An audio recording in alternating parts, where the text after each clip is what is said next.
Assalamualaikum warahmatullahi wabarakatuh.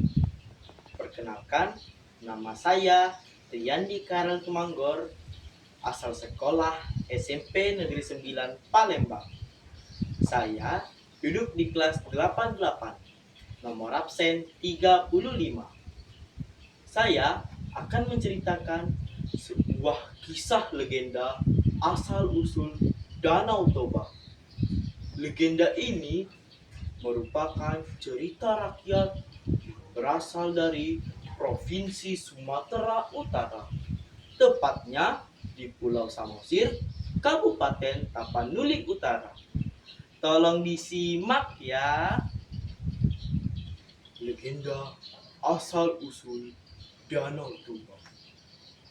Pada zaman dahulu, ada seorang pemuda yang bernama Toba. Toba bekerja sebagai petani. Pada suatu hari, Toba pergi ke sungai untuk mencari ikan. Tak berselang lama, umpan yang dipasangnya dimakan oleh seekor ikan. Ketika ia mengangkat ikan tersebut, betapa senangnya lah Toba, karena ikan ditangkapnya besar dan bersisik kuning keemasan. Lalu dengan hati yang gembira, ia membawa ikan itu pulang ke rumahnya. Sesampainya di rumah, ia meletakkan ikan tersebut di atas tempayan. Lalu Toba melihat persediaan kayu bakar. Betapa kecewanya dia, karena persediaan kayu bakar sudah habis. Toba pun pergi ke hutan untuk mencari kayu bakar. Ketika kayu bakar sudah cukup, Toba pun pulang ke rumahnya. Betapa terkejutnya Toba ketika melihat tempayan itu kosong. Dengan perasaan bingung, Toba pun kembali ke kamarnya. Lebih terkejutnya lagi ketika ia membuka pintu kamar dan melihat seorang gadis cantik yang sedang menyisir rambutnya. Dengan badan gemetar, Toba bertanya, "Siapakah engkau?" Lalu gadis cantik itu menjawab, "Aku adalah seorang putri yang dikutuk oleh penyihir menjadi seekor ikan. Terima kasih karena engkau telah menyelamatkan aku dari kutukan ini.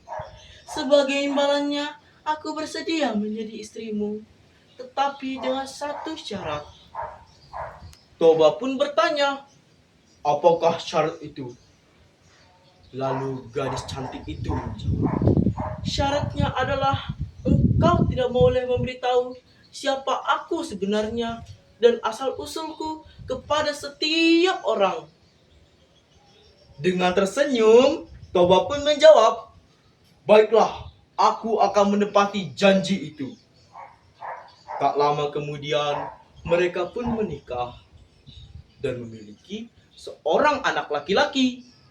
Anak laki-laki tersebut diberi nama Samosir. Samosir merupakan anak yang sangat nakal, pemalas, dan manja.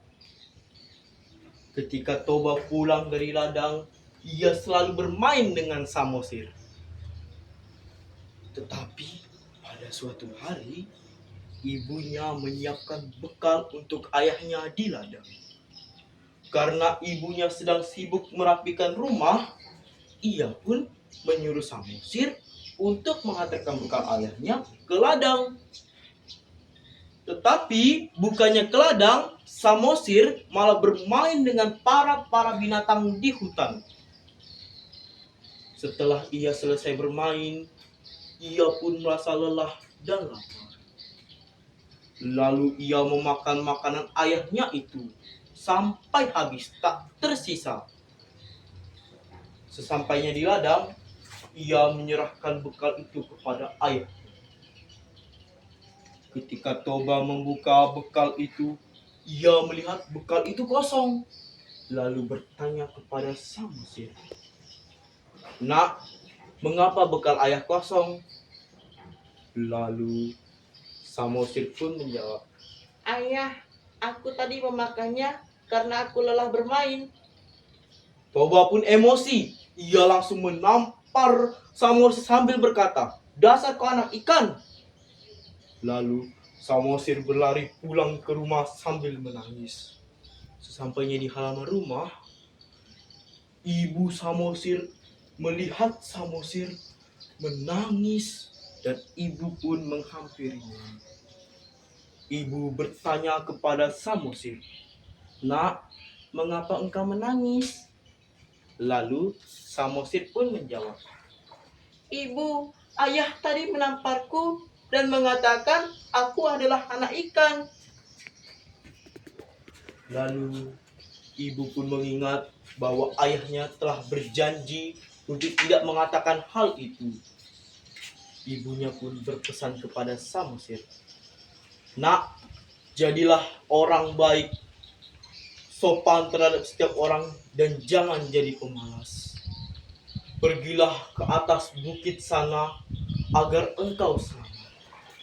Samosir pun menuruti perkataan ibunya.